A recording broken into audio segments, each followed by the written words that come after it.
Welcome back to the Spooky Nerd Club. Today we're going to be talking about two of our favorite Texas Chainsaw Massacre films. I'm going to start with my favorite Texas Chainsaw Massacre film, The Next Generation, which is part 4.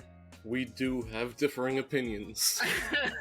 Very different opinions. A lot of people love part 1, and I even know some people that love part 3 and 2 over this film. I think this probably ranks at the bottom. But before I get into all of that, let me give everyone a little quick story and synopsis so you know what this movie is about. So, Texas Chainsaw Massacre: The Next Generation was made in 1995. The film was directed and written by Kim Henkel. Tobe Hooper is also credited for writing this film as well. The film is edited by Sandra Adair, who also edited Dazed and Confused and School of Rock. This film is starring Renee Zellweger and Matthew McConaughey. Robert Jackson is also in this film, who plays a Leatherface character we have never seen before. So, on prom night, the character Heather finds her boyfriend Barry kissing another girl. Barry, being the sleazeball he is, runs to the car and tries to apologize and make Heather feel guilty for her selfish actions. And while they're arguing, they find out that their friends Jenny and Sean are in the backseat smoking pot. I have no idea how you get in the car and don't smell pot in the first place. You tell me, Mike. If you get in the car, you know somebody's smoking pot in the back. Well, I'm more confused as to why she's driving him home after watching him cheat on her. So, they run into a detour on the road. Then on that path, Heather crashes into another car. The other driver is wounded, and Barry and Heather and Jenny seek out to look for help, while Sean stays with the car and the wounded victim. Ain't no one leaving me by myself in the woods with some wounded guy, and especially in the Texas Chainsaw Massacre world. That shit Nobody's don't just even leaving make me in the sense. woods at night in general. Right. So, they stumble upon the office of Darla, played by Tony Perensky.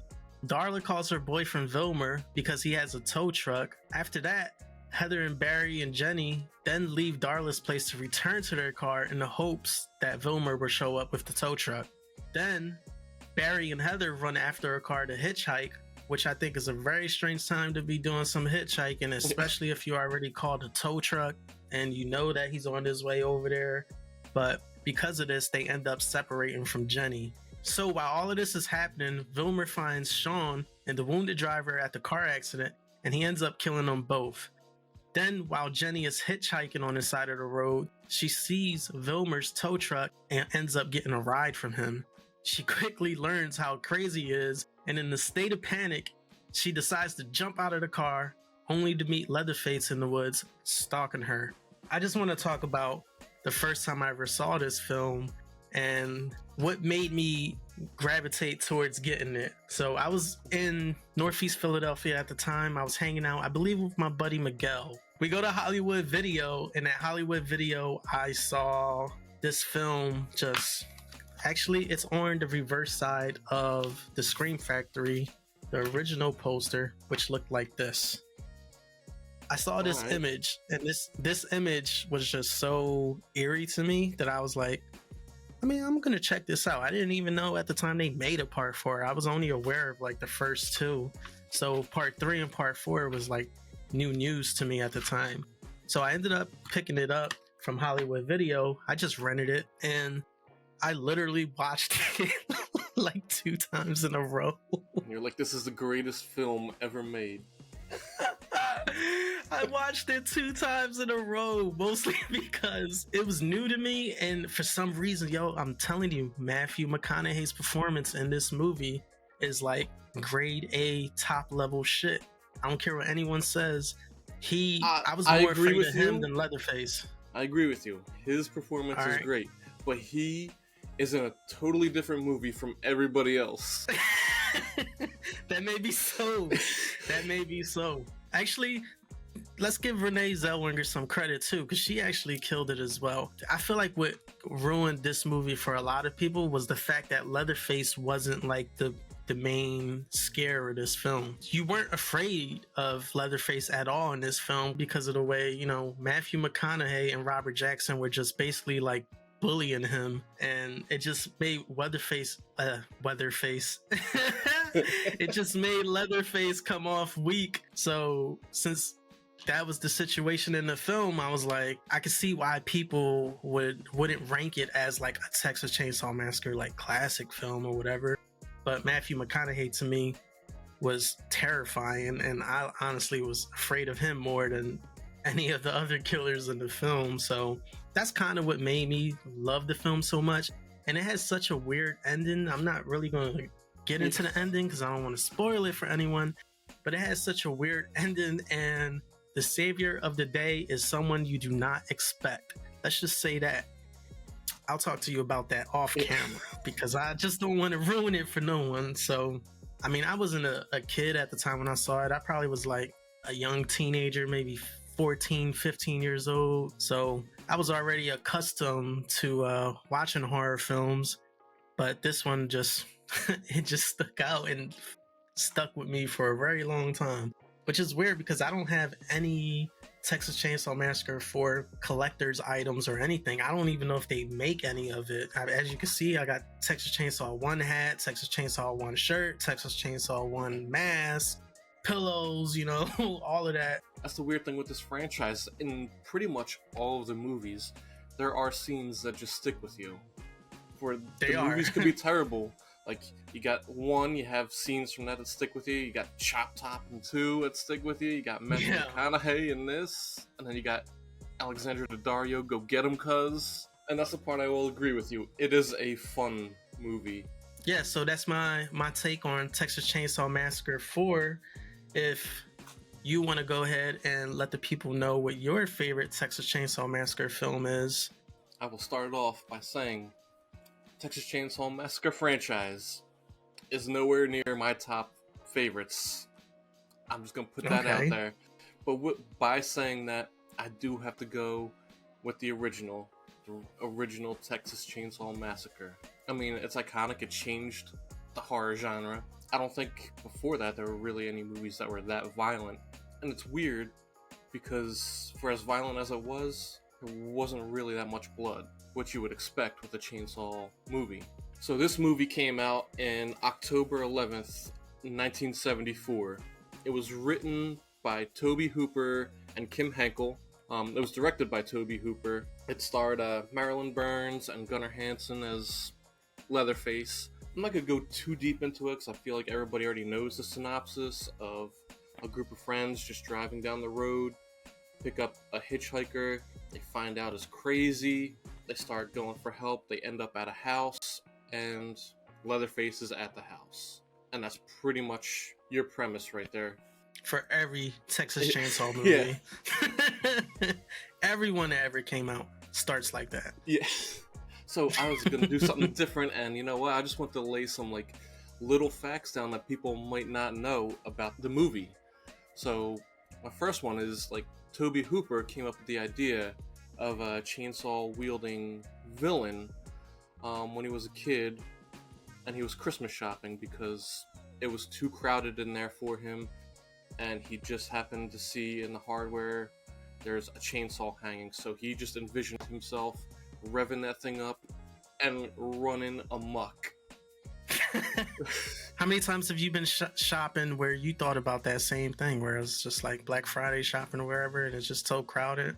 I would want to grab a chainsaw too and just... Nah, just give me a... I don't want too much blood. I can't handle blood in real life. I can handle it in the movies. But that's not making the cut. Real life. No good. He said just give me a... That's not making it in.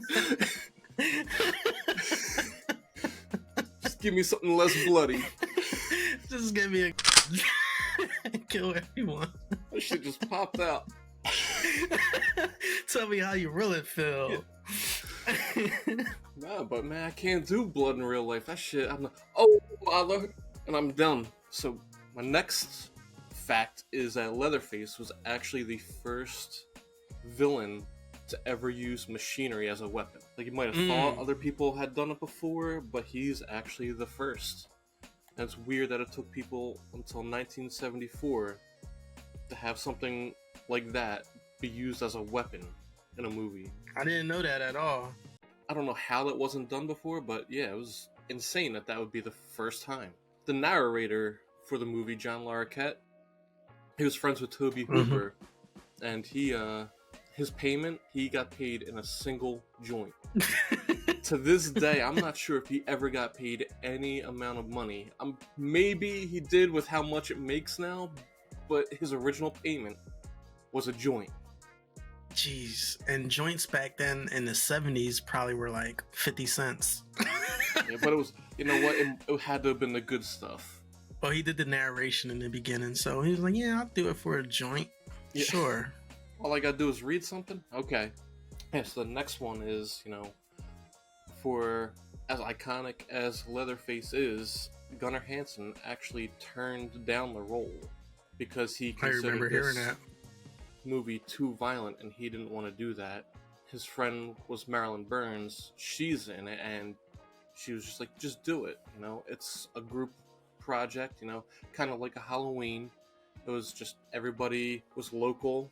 Everybody threw it together, right. And she convinced him to come back and do it. And I mean, now look at it. As much as I don't like the Texas Chainsaw franchise, he is iconic. I mean, even I have Leatherface stuff. And if he ever needed money, all he had to do was go to a convention. Exactly. There's always going to be people in his line. I actually met Gunnar Hansen once back when I was in college at Spooky Empire convention, and Gunnar Hansen was there signing autographs, and he had a long line. I'm glad that you met him. I never got to meet him. He was really dope, man. Like, really nice guy and just super friendly. I used to have a small 8x10 print of Texas Chainsaw Massacre signed by him with his face, but I lost it in college. So one of my regrets of losing that thing, because I ain't never gonna get that back now. Yeah, nope. But yeah, he was a great guy. So, and here's probably like the craziest fact for me. Is when they put this in for ratings, Tobe Hooper actually went in to get a PG rating for this movie. Honestly, when you think about it, you don't really see the kills on camera that much in it, and there's not really a lot of blood splatter, so I could see where his mindset was trying to get that. But I mean, it's the Texas Chainsaw Massacre. But when you go back and you look at those times, like, not that far off, Jaws came out, and Jaws has a man being eaten by a shark, blood everywhere, right? A random head just popping out. That's rated PG. The difference is Steven Spielberg. Yeah. You know, pay a couple people, give them some hush money. Let me get that PG rating. You know, Steven Spielberg had those connects. Yeah, you know, it makes sense. But I'm just like, how does... What in his head went, you know what, let's go for a PG. I don't believe back then there was a PG-13. It was either PG or R. Possibly. I gotta look into that, but you might be right. Because I feel like if there was, he might have been able to get away with a PG-13. So, on the Texas Chainsaw Massacre scale, this is your number one, the original. Yes. Where do you put part 4? I just want people to know where my movie ranks on your list. And be 100% honest. If I'm being honest, it's going to probably go 1, 2, 4. Oh, these last ones are tough. So 1, 2, and 4, which are honestly my favorite 3 out of them. Yeah, they're the most fun. They try something new. Like, nobody expected 2 to come out and not really center around Leatherface. I just wanted to point something out real quick about Texas Chainsaw Massacre 4. Delma Adams from the New York Post, she wrote, Leatherface crosses the Vine with Hannibal Lecter. I don't think she watched this movie. No, she did Where not. the hell do you get a reference of comparing Leatherface in this film to Hannibal Lecter? Maybe she got paid in a joint too. Who knows? She did get paid in a joint, right? So I will say, you know, I do have the Steelbook 4K for Texas Chainsaw. People could pick that up anywhere. Do I recommend getting the 4K? I mean, it looks great, but Texas Chainsaw is not supposed to look great. It's supposed to be gritty and not clear. So yeah, I mostly bought it because it had a nice poster with it, and it's a steelbook. I'd look for just a regular Blu-ray. The most difference you might actually get from the film is actually the sound. The sound quality might be a little better on the 4K version, but other than that, you're good with a Blu-ray. But yeah, if you're interested in looking for this, you can find it on Amazon for a very cheap price. Comes with a bunch of special features that I've never seen before for this film, so it's a good insight to get you some information about it, and you know, you learn about these movies with those great special features on some of these. For Texas Chainsaw, I think they're all pretty readily available. Only one I think I haven't really seen anything for is 3. For everyone who's checking out this film, if you can please let us know what your favorite Texas Chainsaw Massacre film is. And if you agree with Mike and I, how 4 is my favorite, 1 is his favorite, we just want to see what your opinions are. If you can write in the comments. And if you like the video, like and subscribe. Thanks for tuning in, and we'll see you on the next video. Thanks, guys.